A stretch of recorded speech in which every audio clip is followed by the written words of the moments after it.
Assalamualaikum warahmatullahi wabarakatuh. Alhamdulillahilladzi khalaqal insana fi ahsani taqwim. Wassalatu wassalamu ala sayyidina Muhammadin nabiyil karim wa ala alihi wa sahbihi mubasysyiri bin naimil muqim. Amma ba'du. Para alim ulama, para guru, para asatidz yang kami muliakan, para pemirsa yang kami hormati, hadirin wal hadirat yang dicintai oleh Allah. Puji syukur mari bersama kita panjatkan kepada Allah Subhanahu wa taala atas segala limpahan rahmat, taufik dan hidayahnya. Salawat dan salam mari bersama kita haturkan kepada baginda Rasul Muhammad sallallahu alaihi wasallam. Allahumma shalli ala Muhammad wa ala ali sayyidina wa maulana Muhammad. Para pemirsa dan hadirin yang kami hormati, seandainya kita belum diciptakan dan kita oleh Allah diberi pilihan mau diciptakan sebagai manusia apa malaikat, maka kira-kira jawaban kita ingin menjadi apa? Malaikat apa manusia? Manusia apa malaikat? Hadirin yang kami hormati, melalui kesempatan kali ini, saya ingin menegaskan, seandainya pilihan itu jatuh pada diri kita, maka dengan tegas kita akan menjawab tetap ingin menjadi manusia. Karena apa? Karena makhluk ciptaan Allah yang paling mulia dan yang paling sempurna adalah manusia. Oleh karenanya Allah telah berfirman dalam Al-Quran, walaqad khalaqnal insana fi ahsani taqwim, yang artinya, dan sungguh telah aku ciptakan manusia dalam bentuk yang terbaik. Manusia dengan segala kelebihan dan kekurangannya tetap menjadi makhluk Allah yang terbaik dan makhluk yang paling mendapatkan perhatian dari Allah Subhanahu wa taala. Manusia memang tidak memiliki sayap, tetapi manusia bisa terbang. Manusia memang tidak memiliki insang, tetapi manusia bisa berenang dan menyelam. Manusia memang tidak memiliki 4 kaki, melainkan hanya 2 kaki saja, tetapi manusia bisa melaju lebih kencang daripada yang punya 4 kaki. Dengan apa manusia bisa melewati dan mengalahkan semuanya? Tentu dengan ilmu dan akal sebagai lambang utama kesempurnaan manusia.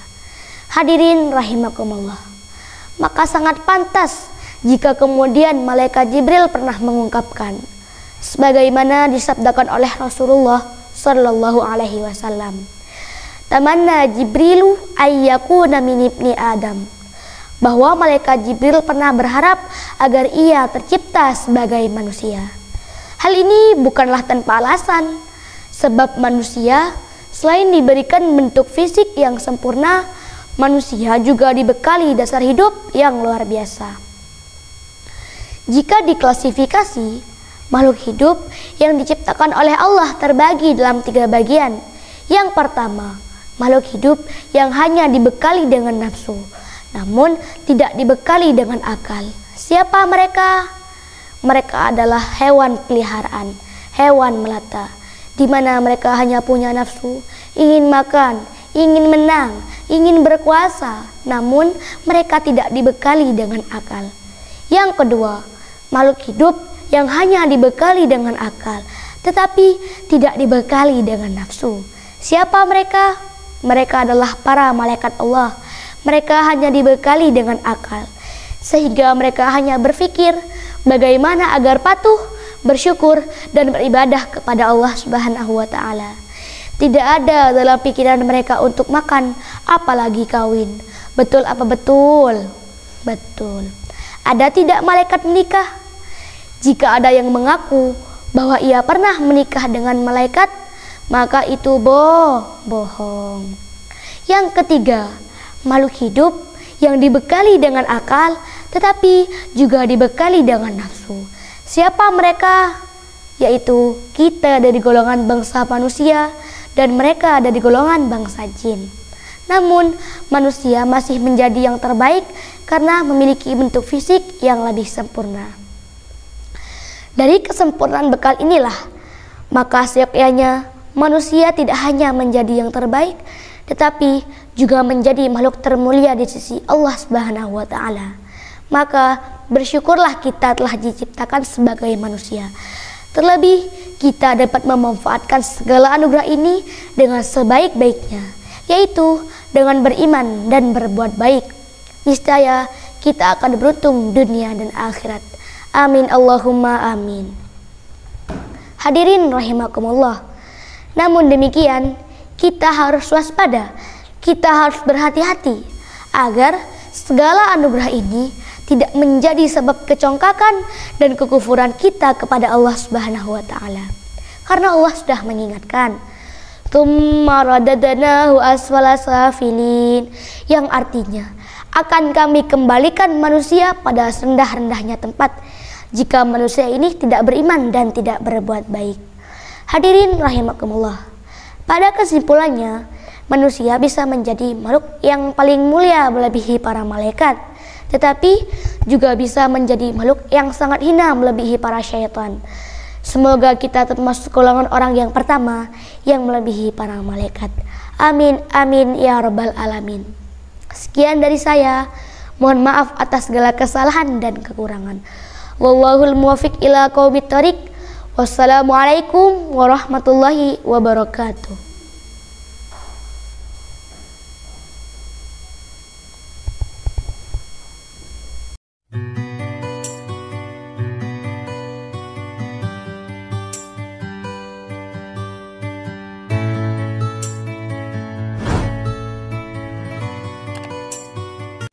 Assalamualaikum warahmatullahi wabarakatuh. Alhamdulillahilladzi an'ama alaina bil islami wal iman wa arsyadana liwalidina bil ihsan. Wassalatu wassalamu ala sayyidina Muhammadin khairil minan wa ala alihi wa sahbihi hufadil Qur'ani wa sunan. Amma ba'du, para alim ulama, para guru, para asatid yang kami muliakan, para hadirin dan pemirsa yang kami hormati. Mengawali untayan kata hikmah pada kesempatan kali ini, marilah sejenak kita ungkapkan rasa syukur kehadirat Allah Subhanahu wa Ta'ala atas segala limpahan rahmat, taufik dan hidayahnya, sehingga kita masih bisa bermuajahah, bermujalasah dalam suatu kesempatan yang insya Allah penuh dengan barokah ini. Mudah-mudahan dengan banyak bersyukur Allah senantiasa menambah pemberian nikmatnya kepada kita, hingga kita nantinya kembali kepada Allah. Amin Allahumma. Salawat dan salam mari kita haturkan kepada baginda Rasul Muhammad sallallahu alaihi wasallam. Semoga dengan berselawat salam kepada beliau, kita semua senantiasa dikenal oleh beliau, diakui sebagai umatnya, serta mendapatkan syafaatnya. Amin Allahumma. Para hadirin dan pemirsa yang kami hormati, adakah di antara kita yang tidak ingin sukses? Adakah di antara kita yang tidak ingin beruntung? Saya yakin dengan seyakin-yakinnya bahwa semua dari kita pasti ingin sukses. Betul apa betul? Semua dari kita pasti ingin beruntung. Betul apa betul? Tak hanya di dunia, tapi juga di akhirat. Amin Allahumma. Pada kesempatan kali ini, saya ingin menyampaikan tentang beberapa kunci sukses agar kita menjadi manusia yang beruntung dunia akhirat. Namun, karena waktu yang sangat terbatas, maka akan kami jelaskan salah satunya saja. Jika kita ingin menjadi manusia yang beruntung, maka kita harus menjadi anak yang berbakti kepada orang tua. Berbakti kepada orang tua bukan hanya sebuah kewajiban. Berbakti kepada orang tua bukan hanya untuk balas jasa, walaupun kita tidak akan pernah mampu membalasnya, tetapi berbakti kepada orang tua juga kebutuhan kita. Berbakti kepada orang tua juga demi untuk keselamatan kita. Bukankah kita sudah sering mendengar sabda Nabi yang berbunyi, ridallah fi ridal walidain, yang artinya ridhonya Allah ada pada keridoan kedua orang tua. Adakah di sini yang tidak membutuhkan ridho Allah? Ada atau tidak? Saya yakin semua membutuhkan ridho Allah. Betul apa betul? Untuk itu, maka tidak ada cara lain agar mendapatkan ridho Allah, maka kita harus juga mendapatkan ridho orang tua. Semoga kita semua mendapatkan ridhonya. Amin Allahumma. Bagaimana cara mendapatkan ridho orang tua? Maka ada banyak cara yang bisa kita lakukan. Kita harus bisa membahagiakannya. Kita harus menjadi anak yang patuh dan hormat padanya. Sebisa mungkin kita harus banyak membantunya. Dan sebisa mungkin kita tidak boleh menyakitinya, apalagi sampai membuat mereka marah dan mendoakan kita yang tidak baik. Ingat, doa orang tua sangatlah mustajab dan tidak akan pernah ditolak oleh Allah.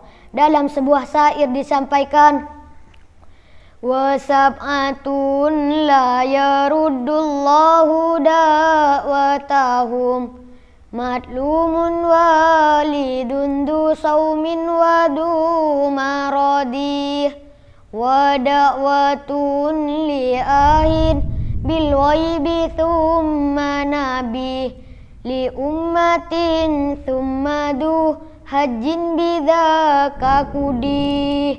Ada 7 orang yang doanya tidak pernah ditolak oleh Allah. 1, orang yang didolimi. 2, orang tua. 3, orang yang berpuasa. 4, orang yang mendoakan saudaranya dengan tanpa sepengetahuannya. 6, orang yang sedang sakit. 6, Nabi kepada umatnya. Dan yang terakhir, orang yang sedang menunaikan ibadah haji. Dari sebuah syair ini jelas sekali bahwa doa orang tua terhadap anaknya adalah doa yang sangat spesial menurut Allah. Oleh karenanya, maka berbakti kepada orang tua juga kebutuhan kita agar kita mendapatkan ridhonya dan doa-doanya yang pasti diterima oleh Allah. Apalagi dalam hadis lain juga disabdakan, du'aul walidi li waladihi ka du'ain nabi li ummatihi, yang artinya doa orang tua terhadap anaknya adalah doa orang tua terhadap anaknya seperti doa Nabi pada umatnya. Para hadirin dan pemirsa yang saya hormati, jika ridho Allah sudah kita gapai, ridho orang tua sudah kita genggam, dan doa-doa orang tua sudah dipanjatkan, kira-kira kita beruntung atau tidak? Sukses atau tidak? Bahkan cita-cita kita, usaha kita akan sukses dan barokah kalau sudah mendapat doa dan restu orang tua. Amin Allahumma. Tetapi sebaliknya, hanya akan berbuah kegagalan, keserakahan, ketidaktenangan, dan hal-hal yang tidak baik jika kita tidak mendapatkan restu, doa, atau bahkan durhaka kepada orang tua. Tak hanya di dunia, tapi juga sampai di akhirat. Apalagi Nabi juga dengan tegas menyampaikan, la yadkhulul jannata aqun liwalidayhi, yang artinya tidak akan masuk surga seorang anak yang menyakiti orang tua. Terlalu banyak dalil yang kita sampaikan, terlalu banyak sejarah yang dapat kita buktikan, namun tidak mungkin semua dapat kita sampaikan dalam acara yang sangat singkat ini. Untuk itu, marilah kita yang masih memiliki orang tua agar segeralah berbakti kepadanya. Yang sebelumnya durhaka, segeralah bertaubat dan memohon ampun kepadanya. Jika orang tua kita sudah tiada, berbaktilah dengan mendoakannya, bersedekah untuknya, atau berbuat sesuatu yang membanggakannya dan mengharumkan namanya. Demikian yang bisa saya sampaikan. Atas segala kesalahan dan kekhilafan kami mohon maaf yang sebesar-besarnya. Wallahul musta'an ila sabilir rahman. Assalamualaikum warahmatullahi wabarakatuh.